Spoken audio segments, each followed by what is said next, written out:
Eh bien, voilà, c'est la table ronde sur dette et souveraineté qui commence maintenant. Donc, j'ai l'honneur de la modérer. Je vais donc avoir cette discussion très importante puisqu'elle tombe à point nommé compte tenu de l'actualité budgétaire. Donc, je vais pouvoir en discuter avec nos deux experts. Donc, d'un côté, j'ai Simon Pierre qui vient de la Fondation Jean Jaurès, où il est en charge des études économiques et enseigne également à Sciences Po et à Dauphine. Et puis à ma droite, j'ai Olivier Redulès qui, lui, pour Rexecode, est aussi en charge d'ailleurs des études des politiques publiques. Et donc à ce titre, on a donc deux personnes qui vont pouvoir nous parler de cette question très importante de la dette et de comment on fait ou est-il souhaitable effectivement de réduire cette dette et en quoi elle peut menacer la souveraineté. Donc je vais juste introduire brièvement pour que ensuite nos deux experts puissent discuter chacun des points. Mais il est vrai que c'est intéressant de voir que sur le plan du débat économique, à l'issue de la crise des années 2008, on avait eu ces fameux papiers de certains économistes qui préconisaient de ne pas dépasser un taux de dette au-dessus de 90%. Et puis, en fait, on s'aperçoit qu'après tout ce qu'on a vécu depuis cette époque et aujourd'hui après le Covid, on est bien loin de ces 90% pour de nombreux pays. Voilà, pour citer que le nôtre qui ne fait qu'augmenter et a passé les 110%. Mais également les États-Unis qui sont sur cette même trajectoire et qui sont plus élevés que nous, à 120%. Et avec des originalités comme le Japon qui sont coincés à 250% depuis pas mal d'années, on dirait même des décennies. Et effectivement, ce qui interpelle, c'est que finalement, on n'a pas l'impression qu'on est tous soumis aux mêmes contraintes. Et d'où cette question de souveraineté, puisqu'on a l'impression que le Japon a l'air un peu moins sous pression que d'autres, et la raison effectivement souvent qui distingue la pression, donc entre un Japon à 250% et la France, ou alors même la Grèce en 2015 qui était autour de 100%, le critère de distinction, c'est qui détient la dette. Et effectivement, nous sommes un pays où la dette est aujourd'hui majoritairement détenue par des non-résidents, des investisseurs étrangers. Et c'était également le cas de la Grèce à l'époque de 2012, où 70% de la dette était détenue par des étrangers. Donc effectivement, voilà, la question se pose, et je vais commencer par celle-là. Donc avoir une dette élevée, en effet, pose-t-elle la question de la souveraineté par rapport à sa gestion, puisqu'on a bien vu que dans le cas de la Grèce, ça a très mal terminé, puisqu'ils ont été sous tutelle. Je vais commencer. Bonjour à toutes et à tous, merci pour cette introduction. Alors effectivement, le thème porte sur la souveraineté et donc on doit s'intéresser pour commencer à qui possède la dette publique et d'entrée, et pour susciter un peu du débat, surtout après le déjeuner, je voudrais un peu pondérer les inquiétudes et les risques sur qui détient la dette. Ensuite, j'espère pouvoir le faire sur le sujet de la dette de manière générale. Oui, effectivement, il y a environ 53 à 55% de notre dette publique qui est détenue par des non-résidents.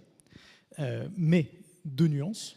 La première, c'est qu'une grande partie de ces non-résidents sont européens, donc, et notamment proviennent de pays qui détiennent l'euro. Donc en réalité, il y a une forme d'unité monétaire dans les détenteurs de la dette qui fait qu'il y a seulement un peu moins du quart de notre dette publique, 23% si mes chiffres sont bons, qui sont détenus par des étrangers non européens. Et cette question de la devise, donc de posséder l'euro, est finalement assez essentielle parce que même si, sans rentrer dans la technique, la zone euro n'est pas une zone monétaire optimale, on partage quand même un destin commun, un destin économique commun, qui fait qu'on l'a vu, vous mentionniez la Grèce, que lorsque ça tangue d'un côté de l'Europe, ça peut tanguer d'un autre côté. Donc, entre guillemets, le fait que ça ne tangue pas avec notre dette publique est aussi la conséquence du fait que les personnes qui détiennent la dette française sont des pays européens ou proviennent de pays européens. Première nuance.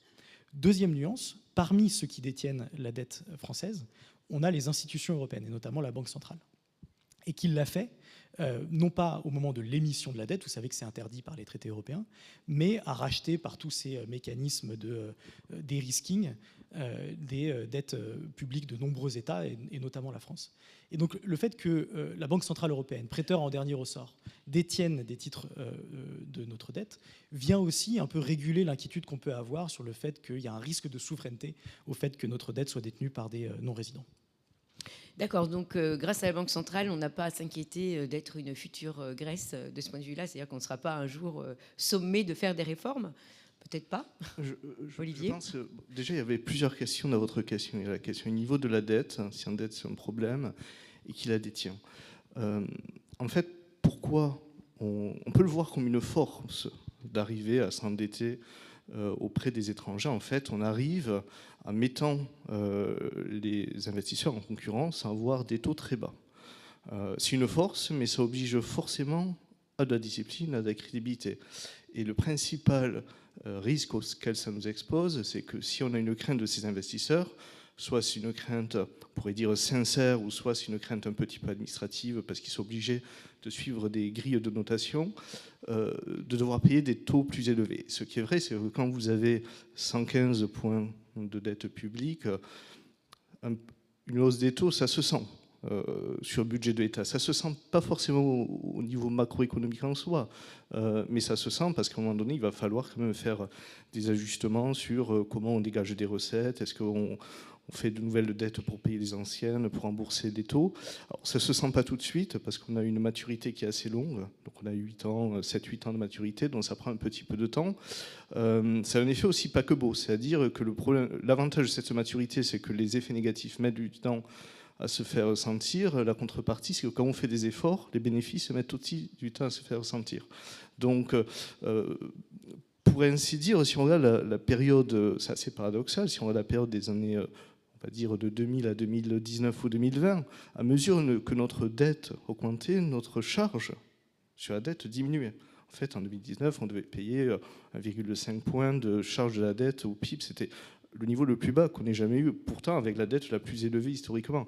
Parce qu'on a bénéficié de cette conscience des investisseurs, aussi de la mise au pot de la BCE, mais de fait, le potentiel de hausse, de renchérissement du coût de la dette est assez important. Et c'est peut-être là, si on veut parler de souveraineté, le principal risque qu'on a. C'est en fait, ça nous oblige, le fait d'avoir une dette élevée, ça veut dire que des investisseurs étrangers nous font confiance. Ça pourrait être des investisseurs domestiques, mais on arrive à baisser le taux grâce à des investissements étrangers, ça nous oblige à une certaine discipline pour honorer cette confiance, parce qu'on a des gens qui, par nature, sont volatiles et qui peuvent aller voir ailleurs. Oui, parce que une des discussions souvent qu'on a, en tout cas au niveau économique, sur le problème de gestion de la dette et du remboursement de la dette, c'est qu'on dit toujours qu'il faut faire attention que le taux d'intérêt qu'on va payer sur cette dette, le taux d'intérêt réel en particulier, eh bien, soit évidemment inférieur au taux de croissance de l'économie, puisqu'après, ça peut effectivement avoir cet effet d'emballement. Donc là, on pourrait quand même un petit peu s'inquiéter si on prend le cas particulier de la France, puisqu'on est dans une situation où, après tout, avec les événements politiques qu'il y a eu une tension quand même sur les taux, même si effectivement il n'y a pas péril en l'en demeure, mais néanmoins, on a bien cette tension sur les taux, puisque nos taux sont remontés, sont plus élevés que les taux espagnols aujourd'hui, alors qu'on était en dessous, et que nos perspectives de croissance ne sont pas non plus hyper réjouissantes. Donc, est-ce que ça, c'est pas un premier signe d'inquiétude possible, voilà, et qui pourrait alerter et donc se dire qu'il faudrait peut-être qu'on réfléchisse sérieusement à la question de la gestion des dépenses publiques. Alors, je vais poursuivre peut-être un peu dans la polémique pour essayer de nourrir ce débat. Non. Clairement pas. La hausse des taux d'intérêt, à mon avis, n'a qu'un seul impact, c'est d'augmenter le rendement des titres obligataires et donc éventuellement d'améliorer les rendements de leurs détenteurs. Moi, je voudrais vous dire en quelques minutes pourquoi le fait qu'on soit endetté, c'est une chance. Je sens un émoi dans la salle, c'est volontaire. Et on nuancera après. Mais c'est une chance et je pense qu'il y a 3 raisons principales. Et 3 raisons qui, justement, nous font repousser cet effet boule de neige où, comme la croissance est faible, eh bien, on pourrait avoir un emballement de la dette. Premièrement, parce que la dette publique ne dort pas. Elle est utilisée pour financer l'ensemble de notre modèle social et de nos services publics. Donc, si on venait à se désendetter, notamment se désendetter trop rapidement, eh bien, on aurait un très fort impact économique et social. Les pensions de retraite 350 milliards d'euros, les dépenses d'éducation, 90 milliards d'euros, les aides aux entreprises, 160 milliards d'euros. Bon, je pourrais égrener comme ça les postes de dépenses principaux. Tout ceci est aussi permis par l'endettement, notamment parce qu'on hérite de choix de 7 ans de baisse d'impôts qui ont accru l'écart entre les dépenses et les recettes, premièrement. Deuxièmement, on a de la chance d'avoir un État qui dépense parce qu'au fond, il pallie le manque de dépenses du secteur privé. Vous savez qu'en France, les ménages ont un taux de thésaurisation particulièrement élevé et qui s'est accru depuis le Covid. On est à environ 14-15% du PIB. Et chose que l'on sait un petit peu moins, nos entreprises n'investissent pas assez. Et leur taux d'investissement décroît dans le temps. Donc au fond, dans une logique keynésienne où tes dépenses sont mes revenus, eh bien, on a bien de la chance qu'il y ait un État qui dépense parce que ce sont nos revenus. Et troisièmement, la dette publique, c'est aussi un support d'investissement. Et donc, on a, je commençais par là en prenant ma prise de parole, on a finalement de la chance d'avoir un État qui émet de la dette. Alors, on pourra ensuite dire que si c'est trop ou pas assez, mais émet un titre financier qui est particulièrement intéressant sur les marchés financiers, particulièrement populaire, parce qu'il est beaucoup moins risqué que la plupart des autres titres sur le marché, que ce soit les titres d'entreprise, le private equity, etc. Et parce que, du fait d'un rendement un petit peu meilleur qu'il y a quelques années, eh bien, il permet de stabiliser finalement les logiques de portefeuille. Et donc, en continuant dans la logique de polémique, on pourrait dire, notamment en pensant à Natixis, qui détient beaucoup de dettes publiques françaises, que si vous avez un crédit auprès de cette banque, c'est aussi parce que dans ses actifs, eh bien, elle possède des titres d'une très grande sécurité qui lui permet finalement de se projeter sur le temps long et d'autoriser finalement le crédit. Donc voilà, évidemment, tout ceci, pour faire polémique, je nuancerai dans un second temps, mais à mon avis, c'est important de ramener ces éléments-là dans le débat. Oui, alors justement, pour rebondir et redonner la parole à Olivier, alors déjà, premièrement, pour l'investissement privé qui effectivement qui ne remonte pas, on pourrait aussi répondre que c'est parce que justement il y a trop de carcans en France que l'investissement ne remonte pas. C'est-à-dire que c'est justement à cause de l'action de l'État qu'on est dans cette situation. Et puis pour ce qui est de Natixis, avec le fait d'être comme une bonne nouvelle d'avoir des obligations publiques, c'est vrai que c'est un constant en fait, c'est une constante en fait chez les banques françaises depuis, c'est un peu historique. Et on a vu que parfois ça s'est retourné contre nous, et notamment à l'occasion de la Grèce. Donc il faut quand même un petit peu se méfier parfois d'avoir trop d'obligations souveraines dans son portefeuille. Parfois ça peut jouer des tours. Donc voilà, je donne la parole à Olivier pour répondre effectivement à est-ce qu'il faut se réjouir ou pas. Alors, je vais m'exprimer une légère nuance par rapport à Simon-Pierre. Le premier point, c'est que est-ce qu'il faut s'inquiéter ? Oui, il faut s'inquiéter parce que effectivement, si on prend un modèle un peu macroéconomique sur longue période, la dette en soi n'est pas un problème dès lors que le rendement de la dette, les taux d'intérêt réels ou nominaux, peu importe, soient égaux respectivement au taux de croissance de l'économie réel ou nominaux. Le sujet, c'est qu'on y est juste. En fait, on est à peu près là. On est peut-être même déjà un peu au-dessus. Parce qu'on doit être autour de 3% de taux d'intérêt sur les obligations à 10 ans. Si on prend l'inflation et la croissance potentielle du PIB, on doit être plutôt autour de 2,6, 2,5. Donc on est déjà légèrement au-dessus. Ce qu'il ne faudrait pas qu'il arrive, c'est d'avoir une prime de risque. C'est-à-dire qu'on ait des investisseurs qui commencent à s'inquiéter. Et du coup, là, on aurait un souci. Parce que, en fait, le rendement un peu spontané des recettes fiscales par notre économie ne suffirait pas à assurer cet équilibre. Donc là, on aurait un problème. Après, est-ce que la dette se justifie par des dépenses sociales ? Bon, on pourrait en parler très longtemps. Je pense qu'effectivement, on peut avoir une logique keynésienne. La logique keynésienne, elle s'applique, on a un vrai déficit de demande. Est-ce qu'on a un déficit de demande quand on a un déficit extérieur ? On peut en débattre. Ce qui se passe aujourd'hui, on a l'impression, c'est que on a un peu court-circuité la logique keynésienne. La logique keynésienne, c'est que l'État, à un moment donné, est un petit peu l'acheteur en dernier ressort, sous réserve qu'il n'y ait pas d'acheteur. Et après, les gens travaillent. Là, en fait, l'État verse le salaire directement sans qu'il n'y ait rien forcément de ce produit. D'ailleurs, ce n'est pas du salaire, c'est du revenu, soit sous forme de prestations sociales, soit sous forme de prestations nature, c'est assez équivalent. Et du coup, on peut s'interroger sur ce modèle qui qui par ailleurs, enfin, moi je n'ai rien contre la logique keynésienne, mais elle s'applique dans des contextes un peu particuliers. Elle s'applique dans des contextes de déficit à demande qui se produisent en général, par exemple après une crise financière, où on a un secteur privé qui est obligé de se désendetter. Ce n'est pas le cas aujourd'hui. Ce n'est pas le cas, et ce n'est pas le cas de manière structurelle pour la France. En fait, on applique une logique keynésienne. C'est un peu comme si on prenait des antibiotiques, qu'on soit malade ou qu'on ne le soit pas. Donc, au bout d'un moment, ça pose un problème de presque d'accoutumance à ce fait-là. Peut-être dernier point sur l'investissement. En fait, je ne suis pas complètement d'accord avec vous. Moi, j'ai l'impression que sur la période, on va dire 2017, commencer un peu avant, un peu après, jusqu'à mi-2023, il y avait un dynamisme de l'investissement des entreprises qui était assez incroyable parce on suivait de manière exactement parallèle la dynamique américaine. Ça s'est arrêté mi-2023. On voit bien pourquoi. On a eu un retournement de la politique monétaire, on a eu aussi une crise énergétique. Mais cette trajectoire, elle dénote complètement la trajectoire allemande qui stagne depuis 2019, on va dire, même sans doute avant. Donc, dire que les entreprises n'investissent pas assez, après, ça renvoie à la question de la rentabilité de cet investissement. À un moment donné, il faut avoir des projets rentables, il faut que l'accumulation du capital paie. Que le risque pris soit couvert suffisamment par le rendement, et ça, la fiscalité a un rôle à jouer là-dedans, mais on ne voit pas forcément d'atonie de l'investissement. Alors depuis mi-2023, oui, parce qu'on est dans une situation un petit peu à la fois des taux, on a aussi un contexte sectoriel un peu de crise sur la construction dont ça n'aide pas, mais on a plutôt un investissement qui a été dynamique. D'ailleurs, si on regarde les composants de la croissance potentielle, la contribution du capital est plutôt forte. On n'a pas à rougir, elle n'est pas exceptionnelle. De toute façon, pour une croissance potentielle à 1%, on ne va pas avoir des niveaux très élevés, mais on avait 0,4, 0,5%, donc c'était pas complètement, on n'avait pas à rougir de ça.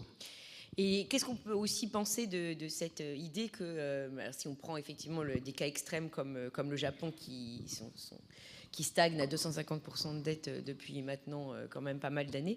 En fait, il y a aussi la théorie de l'étouffement, c'est-à-dire qu'effectivement, en fait, ils ne s'en sortent plus puisque finalement, alors là, c'est encore pire, c'est la Banque centrale qui détient quand même une large partie de la dette, même si elle est effectivement détenue beaucoup par leurs résidents. Et en fait, c'est à cause de ça qu'en fait, on a une espèce de cercle vicieux où l'économie, en fait, s'étouffe, privée s'étouffe au fur et à mesure. Sur le Japon, peut-être, on est dans un contexte quand même qui est complètement différent de la France.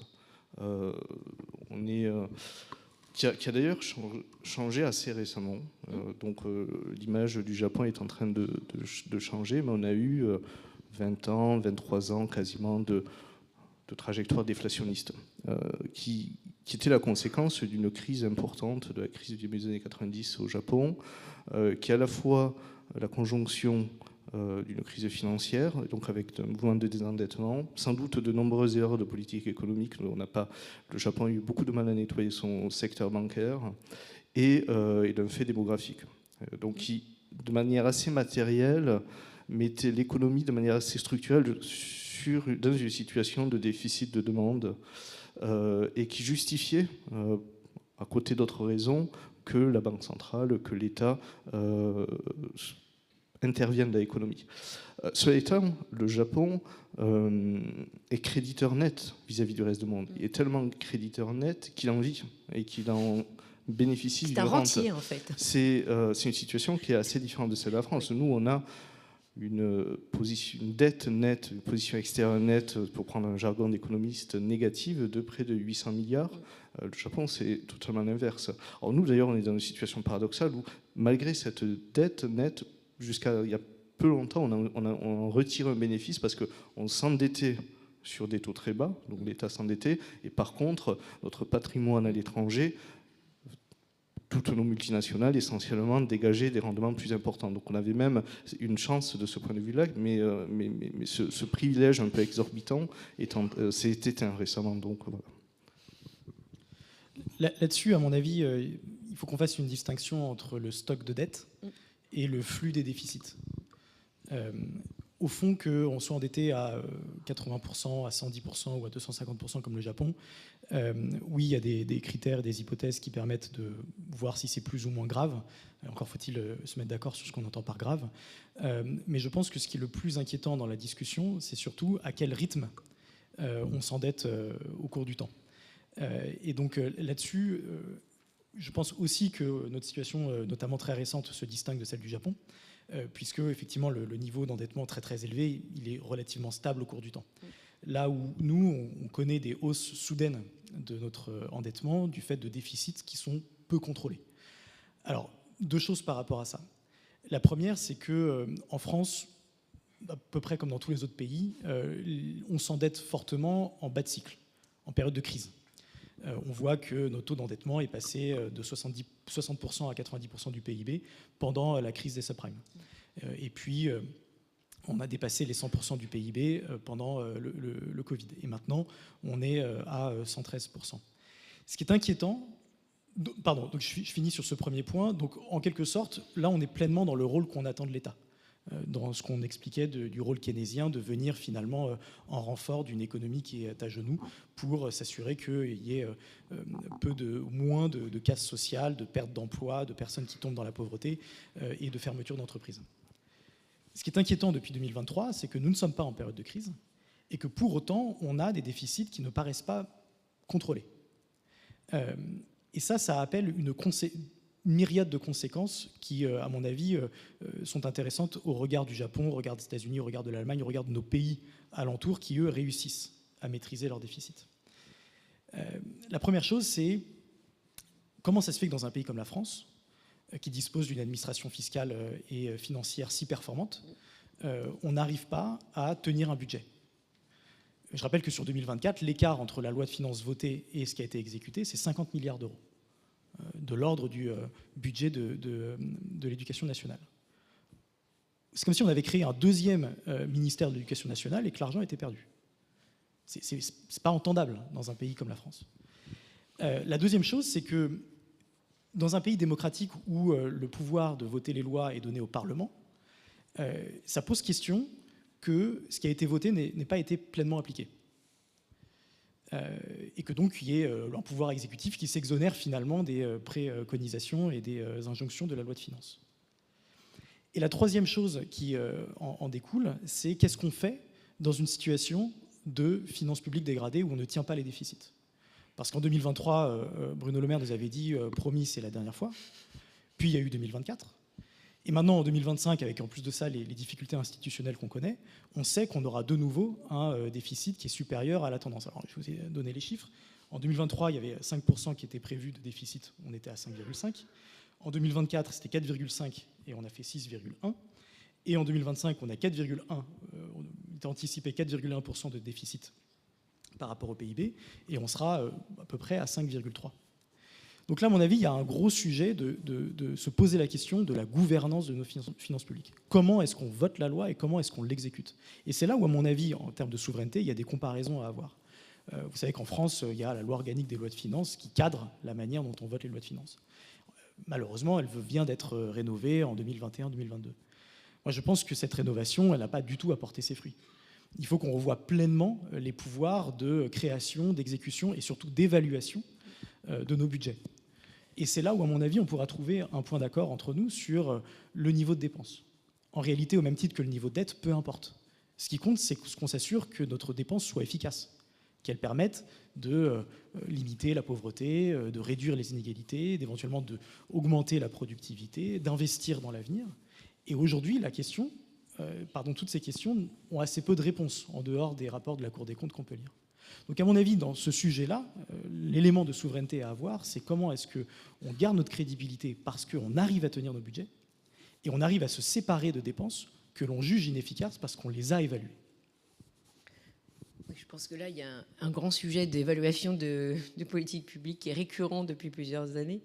Donc, je ne sais pas, Olivier, si tu, justement, vu que c'est une de tes... Je suis absolument d'accord avec Simon-Pierre. D'ailleurs, il y a un certain nombre de travaux à l'Assemblée, au Parlement de manière générale, sur la question de la gouvernance des finances publiques. On a un vrai sujet de transparence, on a un sujet de pilotage, Une partie des erreurs de prévision ne sont pas forcément même de véritables erreurs de prévision. Par exemple, quand le Haut Conseil des finances publiques dit que voilà, il y a je sais combien de dixièmes de points, voire de points de PIB, de baisse de dépenses qui ne sont pas documentées, ça veut dire juste, en fait, on a mis un chiffre pour voilà, faire tenir un compte sur une trajectoire et vendre ça, par exemple, à Bruxelles, mais il n'y a rien derrière. Et donc ça pose un vrai sujet parce que de la même façon, quand par exemple quand le gouvernement il dit voilà on va faire des économies sur les collectivités territoriales, pourquoi pas, mais il n'a aucun mécanisme pour contraindre les dépenses des collectivités territoriales, sauf à voter éventuellement des hausses de cotisation, mais sinon, donc du coup, il n'y a aucune chance que ça se produise. D'ailleurs, ça ne s'est pas produit. Donc il y a un sujet de qu'est-ce qu'on appelle vraiment prévision. Il y a un sujet aussi de comment on ajuste l'écart, parce qu'en fait, on peut très bien rater un virage, mais on peut quand même ajuster un petit peu le tir sans forcément tomber dans le ravin. Et on a vu d'ailleurs au moment du Covid qu'on a été capable tout au fil de l'année de faire un certain nombre de budgets rectificatifs pour soutenir l'économie, pour faire face aux évolutions de la dégradation sanitaire. Ça n'a pas posé problème. On a eu beaucoup plus de mal pour tenir la cible de déficit. Donc ça pose aussi une question de priorisation. Et ça renvoie à la question de souveraineté. C'est vrai que jusqu'à présent, le déficit public, ça a été, depuis 5 ans, on va dire, parce qu'il y a eu quand même un effort important qui a été fait dans les années 2010, on a tendance à oublier, mais depuis 5-6 ans, notamment avec la période de Covid, est un peu la variable d'ajustement de toutes les autres politiques.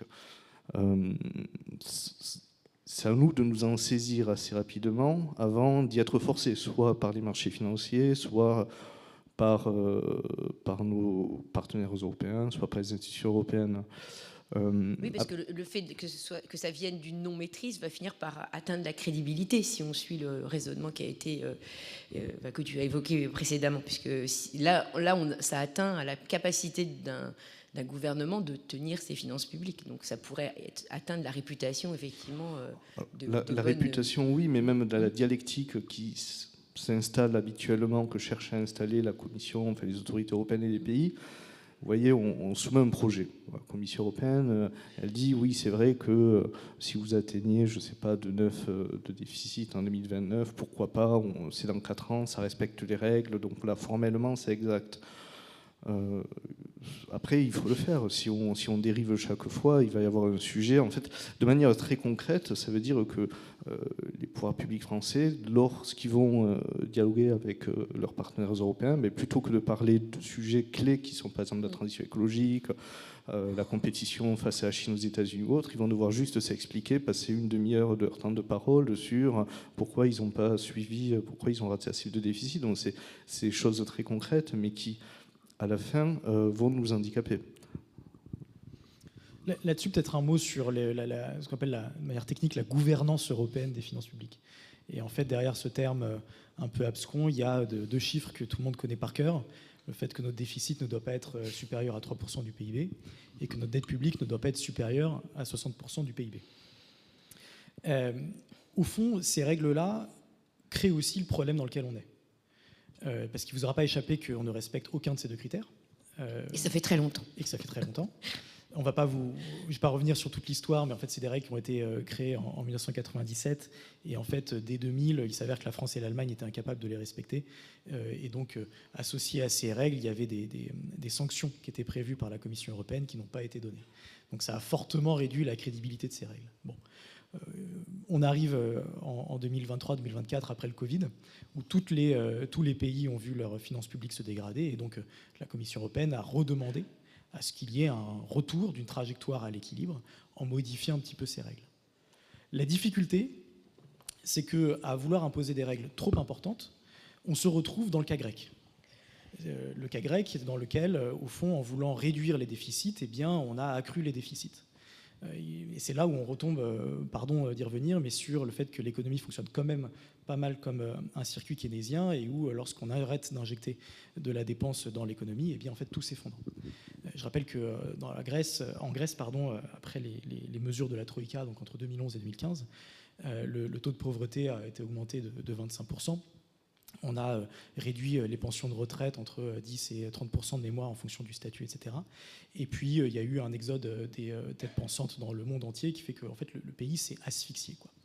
Donc, au fond, il ne faut pas oublier que les finances publiques et tout ce dont on est en train de se parler, ce n'est jamais une fin, mais toujours un moyen. Donc, quand on est plutôt keynésien, un moyen d'investir dans l'économie. Lorsqu'on est plutôt libéral, et bien peut-être d'aider les entreprises. Enfin, peu importe. En tout cas, il y a la nécessité d'éviter d'assécher une économie, parce que lorsqu'on revient trop rapidement à un déficit à 3%, ou lorsqu'on veut passer de 113% de dette publique, comme c'est le cas aujourd'hui, à 60% demain, eh bien en fait, on va casser l'économie et on va créer énormément de pauvreté. Et ça va très vite. Je vous donne juste un exemple. Ce que j'appelle la copie Barnier, c'est-à-dire le projet de loi de finances du gouvernement Barnier, dans sa version initiale, avant les débats parlementaires, il a été estimé que, donc proposé, rappelez-vous, c'était quoi? C'était 60 milliards d'euros d'efforts, oui. 40 milliards de baisse de dépenses et 20 milliards d'impôts, ou l'inverse. Normalement, c'était les dépenses qui devaient être plus fortement réduites que les impôts augmentés. Voilà. Exactement. Il y a une étude qui a montré que ce budget allait réduire la croissance de moitié et supprimer 130 000 emplois. Donc, au fond, qu'est-ce qu'on recherche? Est-ce qu'on recherche à avoir des comptes publics d'équerre où il n'y a pas un euro qui dépasse? Ou bien est-ce qu'on cherche à vivre dans une économie et dans une société où on réduit finalement la pauvreté, on s'assure que l'exclusion finalement soit prise en charge, que notamment si on pense à notre modèle social, on soit soigné comme il faut, que nos plus anciens puissent vivre leur vie péniblement. Au contraire. C'était pour voir si vous suivez. C'était paisiblement.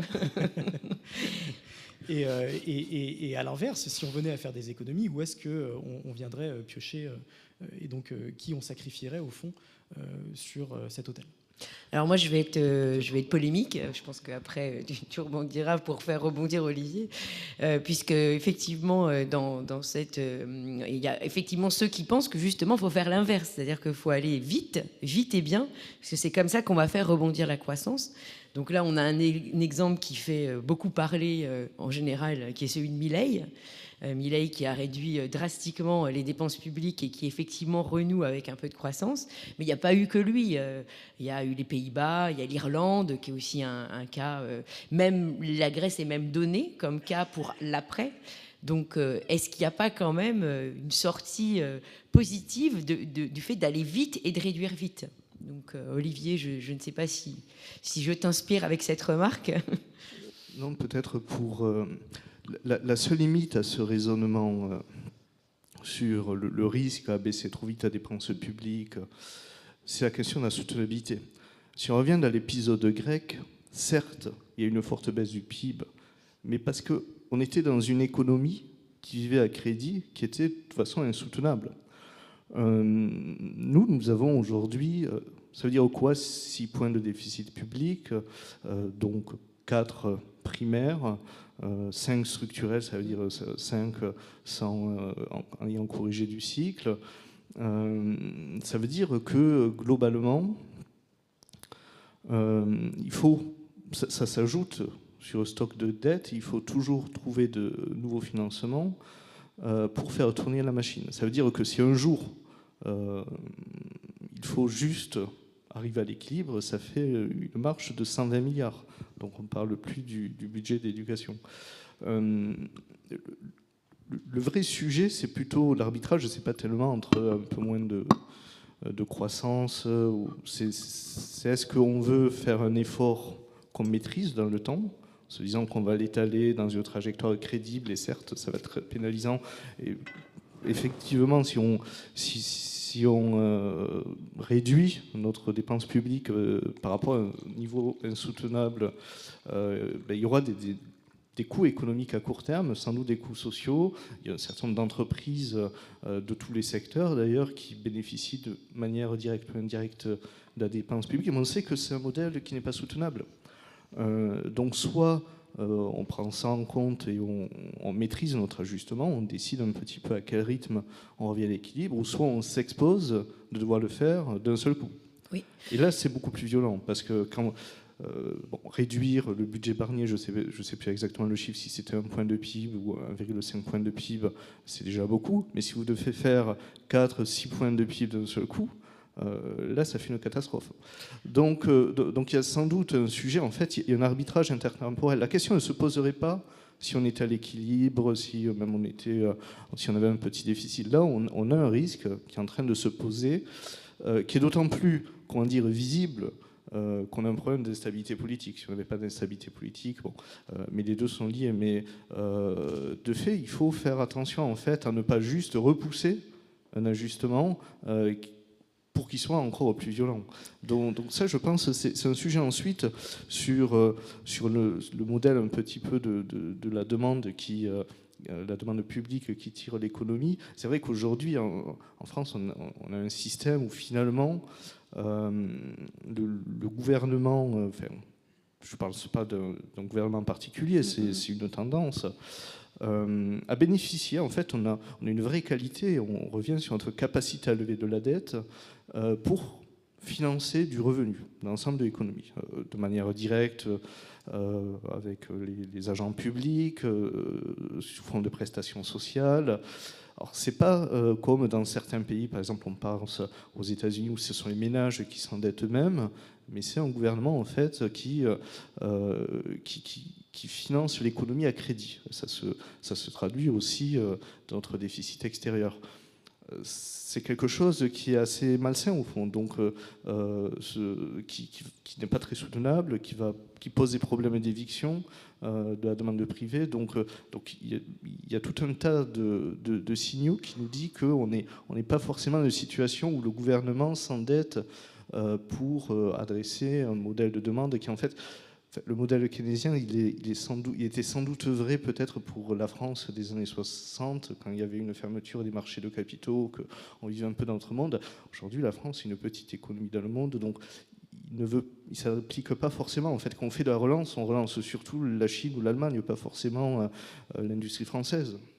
Et juste pour rebondir avant de repasser la parole, parce que l'histoire de la vitesse d'ajustement, elle est souvent quand même soulignée, hein, puisqu'en fait, ceux qui recommandent d'aller vite, souvent disent, si on fait en fait par palier, on risque que ce soit d'effet, puisque comme il a été justement souligné, on peut avoir un problème de stabilité politique, c'est-à-dire que ceux qui vont dire oui aujourd'hui ne seront pas peut-être les suivants diront peut-être pas oui, et ça peut changer très vite. Donc effectivement, on a quand même une question aussi de timing qui peut effectivement être en faveur d'aller vite. Oui.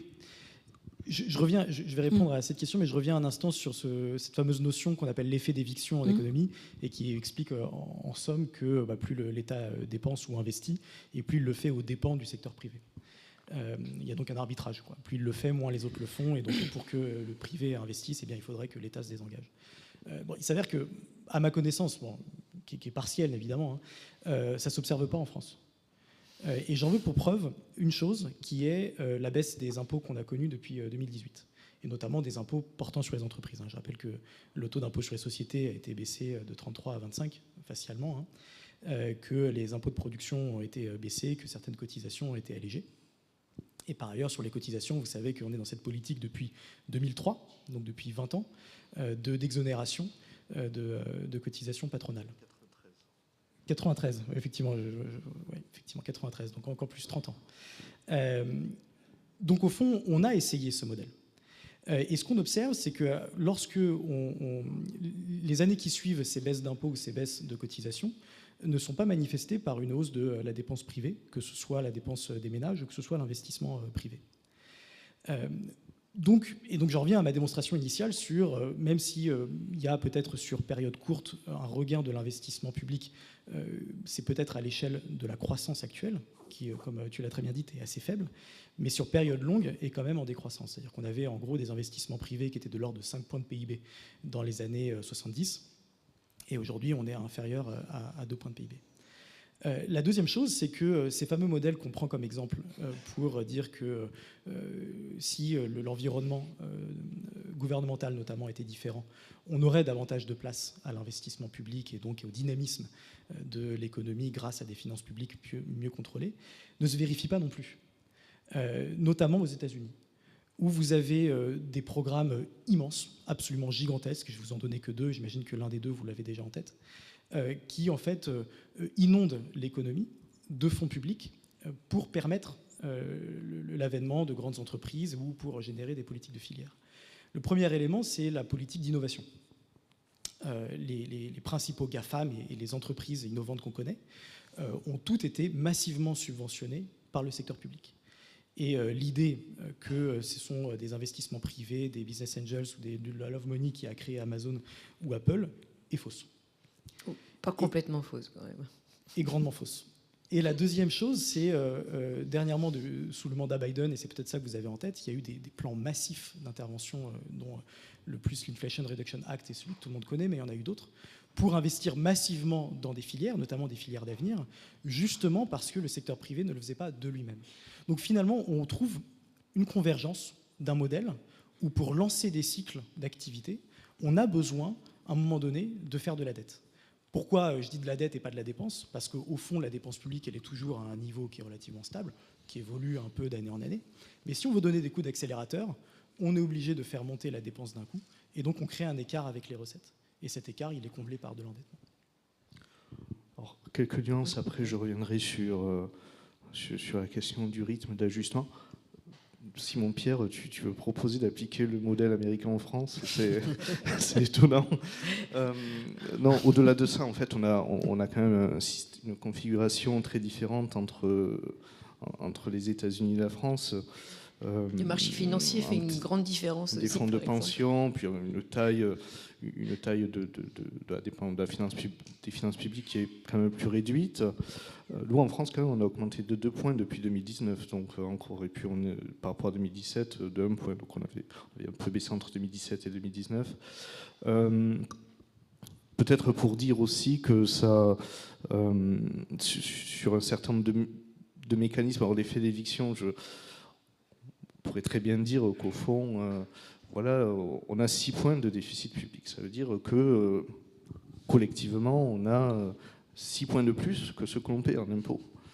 Pourtant, ce n'est pas le sentiment que l'on a collectivement. Donc, on peut se poser la question de est-ce que ces ressources financières, économiques sont bien allouées à l'économie? Est-ce que le secteur privé ne ferait pas mieux?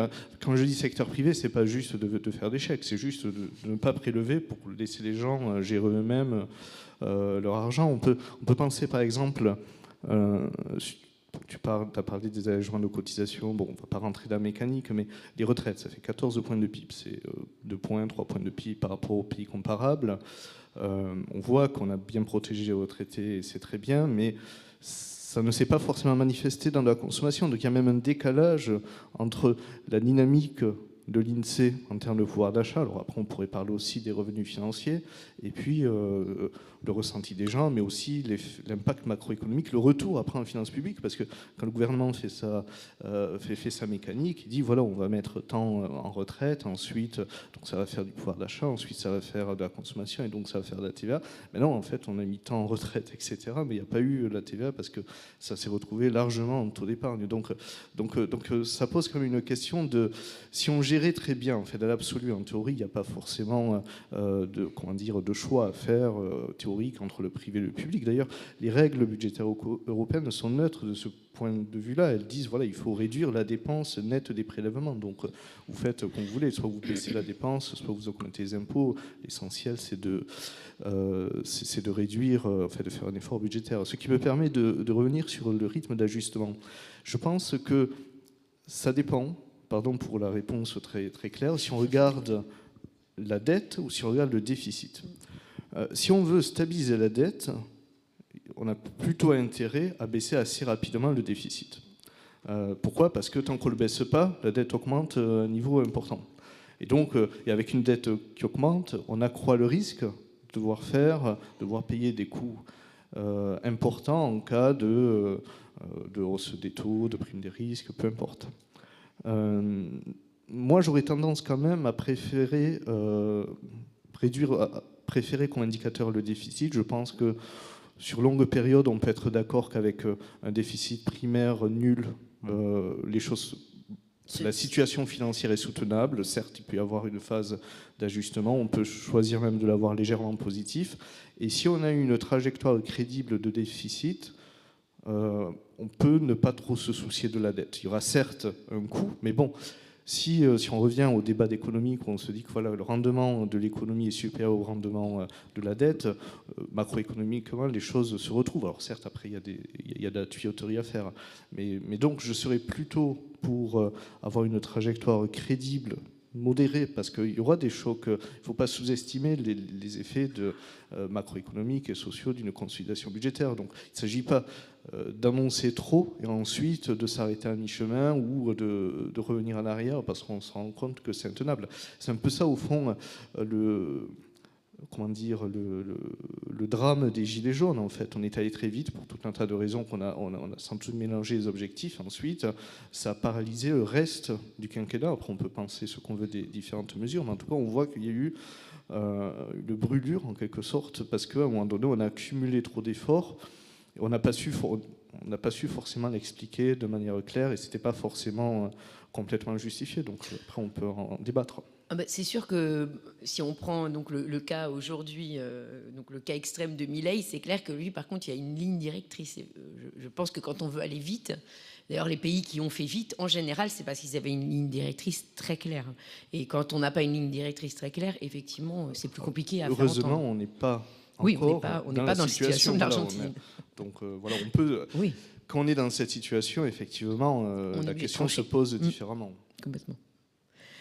Donc effectivement, on a bien compris que réduire n'est pas toujours... on a du pour et du contre. Néanmoins, effectivement, il y a quand même des pays qui donnent de l'espoir, parce qu'ils ont réduit... Donc, j'imagine que l'Irlande, même si elle peut apparaître comme un bon modèle, ce ne sera pas ton modèle préféré. Et pourtant, effectivement, on voit, quand on regarde les courbes, elle a bien systématiquement réduit les déficits, ou en tout cas, elle les a contenus, parce qu'il y a des périodes où ils sont remontés, notamment avec le Covid. Mais effectivement, on voit une belle courbe de la dette qui doucement est passée de 112% à 40%. Donc, il n'y a pas de voie possible dans la réduction de la dette soutenable et positive, comme l'économiste Alesina, c'est lui qui est assez porteur de cette théorie, qu'en fait on peut à la fois, puisqu'on redonne en fait de l'élan au secteur privé qui va effectivement prendre sa place, puisque au-delà de nos discussions, le problème c'est quid de la dépense publique par rapport à la dépense privée. C'est-à-dire que même si effectivement on a bien compris que l'effet d'éviction c'est un peu plus compliqué, mais néanmoins le fait qu'on a un poids important de l'État dans la dépense publique, ça veut bien dire que c'est l'État qui va piloter des ressources à la place du secteur privé. Écoutez, pour rester dans mon rôle, la réponse sera non. Simplement pour essayer de prendre un peu du recul. Pourquoi non? Alors effectivement, ce n'est pas un non ferme, évidemment, il y aurait 1000 moyens de dire qu'on peut le faire en France.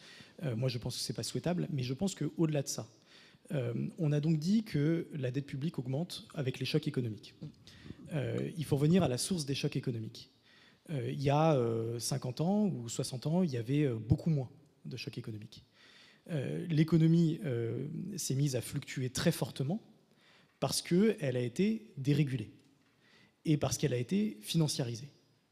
Donc lorsqu'on a un poids dans l'économie des institutions financières, et nommément des marchés financiers qui s'accroît, de fait, il y a une surréaction qui est observée, qui est étudiée, qu'on connaît assez bien, qui montre que lorsque l'économie s'arrête, elle s'arrête brutalement. Et c'est à ce moment-là qu'on se tourne vers le gouvernement pour demander de pallier finalement les pertes du secteur privé. Donc l'une des réponses que j'aurais envie de vous faire, c'est si on veut réduire les déficits et si on veut réduire les endettements, eh bien il faut mieux réguler l'économie. Comme ça, on aura moins à demander à l'État d'intervenir pour éponger les pertes du secteur privé. Premièrement. Et deuxièmement, si on se projette dans l'avenir, on a face à nous des montagnes de dépenses publiques, de dépenses à fournir. Et j'ai quand même le sentiment qu'elles seront grandement publiques. Parce que tu évoquais le rendement interne des investissements. Les dépenses qu'on a devant nous, elles ne sont pas rentables. Les investissements de transition écologique, il y a seulement un bout qui sera rentable. Et d'ailleurs, il y a déjà le secteur privé qui est positionné sur nommément les énergies renouvelables et les mobilités qu'on appelle douces. Mais tout ce qui va être mesure d'adaptation, mesure de restauration des écosystèmes, à commencer par la rénovation thermique des bâtiments, qui fonctionne très mal en France, on voit bien que personne n'a envie d'y aller. Et c'est de l'ordre de plus de 100 milliards en plus par rapport à ce qui existe déjà. 66 milliards selon le rapport Pisani-Ferry-Mahfouz. Et plus encore, si on imagine que cette transition écologique va bouleverser finalement notre économie, il n'est pas dit que cette transition écologique soit toujours compatible avec de la croissance. Moi, je ne suis pas partisan de la décroissance. Je pense qu'il va y avoir des secteurs entiers qui vont s'effondrer, donc nécessairement, qui vont être en décroissance, et d'autres qui, à l'inverse, vont devoir fortement croître. Le solde net, on verra, à mon avis, c'est pas dit que ce soit de la croissance. Mais donc, sans croissance, ou avec une croissance aussi faible que celle qu'on connaît aujourd'hui, à mon avis, c'est très hypothétique de se désendetter. Ou alors, c'est très coûteux de se désendetter. Parce qu'on est déjà dans un système de prélèvement obligatoire qui est fortement axé sur l'activité économique. Notre première recette publique, c'est la TVA, donc la consommation. Les deux suivantes, c'est l'impôt sur le revenu et l'impôt sur les sociétés, donc sur l'activité économique. Si on réduit un petit peu, ou si la sphère économique stagne, on n'aura pas les moyens de rembourser notre dette. Sauf si on réduit nos dépenses. Auquel cas, on retombe dans la discussion qu'on a eue. Et là, on peut essayer, si vous le voulez, de faire une liste à la Prévert. Les deux principales sources de dépenses de l'État, c'est les retraites et la santé. Ce qui veut dire, en fait, très concrètement, des dépenses qui se tournent vers les plus âgés d'entre nous, puisque les plus gros consommateurs de soins sont les personnes âgées. Est-ce que c'est un sacrifice qu'on est prêt à faire de réduire les pensions de retraite et de réduire l'accès aux soins ? Personnellement, la réponse que j'ai à fournir, c'est non. Donc, d'une certaine manière, je pense qu'il vaut mieux s'accommoder de nos dépenses publiques, s'accommoder de notre dette et modifier notre gouvernance pour s'assurer que le déficit soit tenu au cours du temps. On peut peut-être néanmoins essayer de... Donc sur les dépenses de santé, effectivement, c'est une question très compliquée. On pourrait quand même réfléchir un peu mieux sur le système de retraite. Je pense que là-dessus, vous serez peut-être pas complètement d'accord, mais un petit peu quand même, puisqu'on pourrait quand même envisager de faire une transition vers quelque chose qui nous coûterait moins cher et qui serait sans doute plus efficace, surtout quand on vient de l'Institut Jean Jaurès. On va refaire la petite chanson où c'est bien Jean Jaurès qui a dit que les capitalisations, c'était bien. Donc voilà, donc, néanmoins, sur un des deux, on pourrait effectivement, aujourd'hui, je pense que alors c'est vrai qu'elles sont, c'est pas partagé par la population pour le moment, mais c'est vrai que la discussion revient très souvent sur l'urgence en tout cas l'urgence.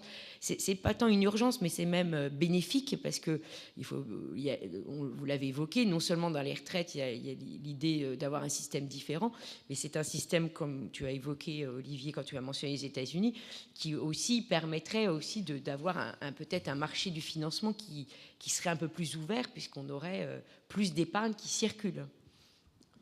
Peut-être deux commentaires sur ça. On a 31-32% de dépenses sociales dans le PIB. Alors, public. Donc, ça pose c'est un record dans l'OCDE. C'est plusieurs points au-delà de la plupart des pays comparables en Europe. Mais tu sais que c'est aussi lié à une erreur comptable. Oui, mais même quand tu corriges ça, tu as quand même un taux élevé. Il y a un taux qui est plus élevé qu'ailleurs. Ça traduit, au fond, c'est un choix d'allocation de ressources. C'est un choix de mutualisation qui peut être interrogé. La mutualisation, c'est un peu comme la cantine. C'est bien la cantine, mais bon, des fois, on va aller au restaurant et on n'est peut-être pas obligé d'aller toujours à la cantine. Donc, ce que cela suppose, si on veut revenir un peu sur les dépenses publiques, c'est sans doute aussi que les acteurs privés, donc on peut penser aux ménages, mais aussi aux entreprises, acceptent de prendre une part plus importante de risque. C'est-à-dire que l'État, le système social garantisse un matelas, toujours, mais qu'on revienne un petit peu sur cette logique de la redistribution, dans la redistribution qui s'accumule. En fait, on se rend compte qu'on redistribue un petit peu tout, ce qui crée d'énormes effets désincitatifs. En fait, si vous prenez quelqu'un tout au long de sa vie, la logique voudrait que le salaire augmente. Si vous avez un salaire parfaitement égal entre tout le monde, le salaire est plat, mais du coup, vous n'avez pas forcément d'intérêt de faire des progressions salariales, vous n'avez pas de perspective. Donc, il y a redistribution minimale qui est nécessaire. Il faut se protéger des risques de la vie, mais peut-être qu'on est allé sans doute trop loin. Quand on voit qu'on est tout en haut de tous les indicateurs, qu'ils soient parfaitement calculés ou pas, mais il faut sans doute s'interroger sur les limites d'un modèle qui au fond, ça a été une promesse un petit peu politique de distribuer du pouvoir d'achat sous diverses formes, mais qui est devenue intenable et qui pose des problèmes d'allocation de ressources, d'incitation des comportements et d'incitation à la prise de risque. Qu'on veut prendre des risques pour innover, pour faire la transition écologique, encore faut-il qu'on ait un petit peu les moyens de faire le risque. Tu parlais des États-Unis. Si on compare les prélèvements sur le salaire aux États-Unis et en France, je ne vais pas donner l'ordre de chiffres, mais c'est juste le jour et la nuit. Ça veut dire quoi concrètement? Ça veut dire que quand on est jeune, qu'on a 30 ou 40 ans, après les niveaux de salaire ne sont pas les mêmes, mais les niveaux de prix aussi ne sont pas les mêmes. Mais ce qui se passe, c'est qu'il vous en reste beaucoup plus. Donc certes, vous avez le choix du fait entre le mettre sur un fonds de pension et le retrouver à la retraite. Alors à vous de bien le gérer, de le diversifier suffisamment pour qu'il ne finisse pas en Islande. Ou au contraire, vous pouvez acheter votre maison, réfléchir à votre prochain projet professionnel, peut-être penser à créer une entreprise.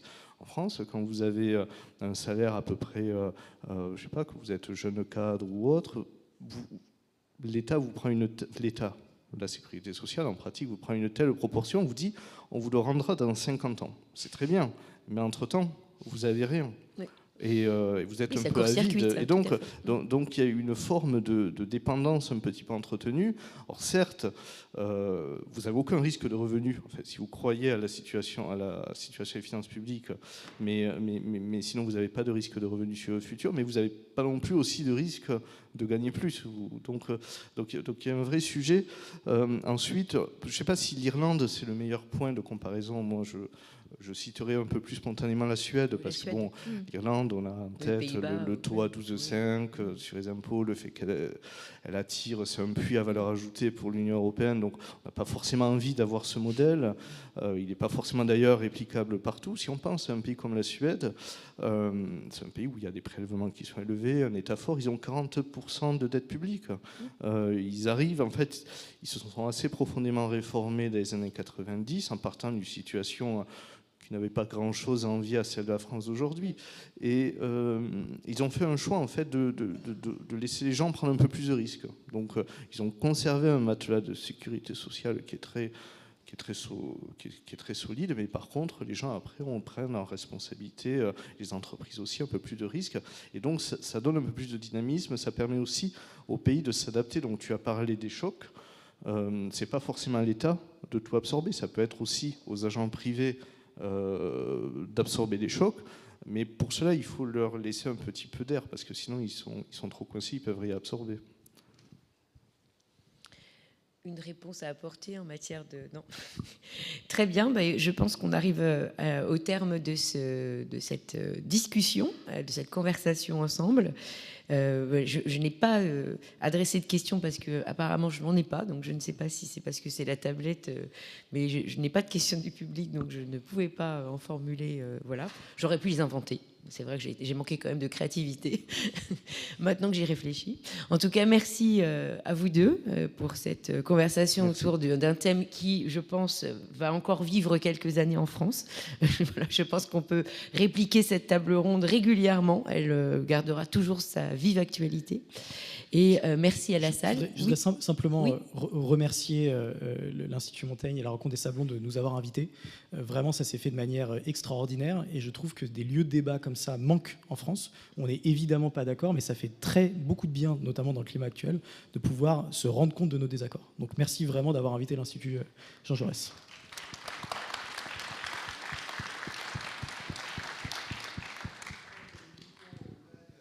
Parce que je suis un citoyen tout à fait lambda. En vous écoutant, monsieur, au début, j'ai parfaitement compris que vous êtes capable de prouver tout et son contraire en disant que la dette, c'est très bien, que voilà. Donc, je pense que l'État, comme chacun de nous, devrait pratiquer la politique de père de famille. Je ne dépense que ce que j'ai. Si je suis capable de prendre un emprunt, c'est parce que je suis capable de le rembourser. Si l'État n'est pas capable de dire qu'il n'a pas le droit de dépenser plus que la péréquation de 3%, il faudrait qu'il y ait une Cour des comptes qui l'oblige à rester dans la dette ou dans les critères qui ont été fixés. Tout ce qu'on peut dire. C'est le rêve de la Suisse aussi. La Suisse est-ce que je peux avait répondre, discuté cette mesure. La différence entre vous et l'État, monsieur, c'est que lorsque vous vous désendettez, vous gagnez une capacité de revenus et donc de dépenses. Mais lorsque l'État se désendette, il réduit notre capacité collective de revenus et de dépenses. Donc si vous voulez qu'on ait une parfaite arithmétique entre les recettes et les dépenses, il faut diviser par 2 ou 3 les pensions de retraite. Non, pas du tout. Il faut que l'État s'organise pour ne pas dépenser plus que ce qu'il peut dépenser.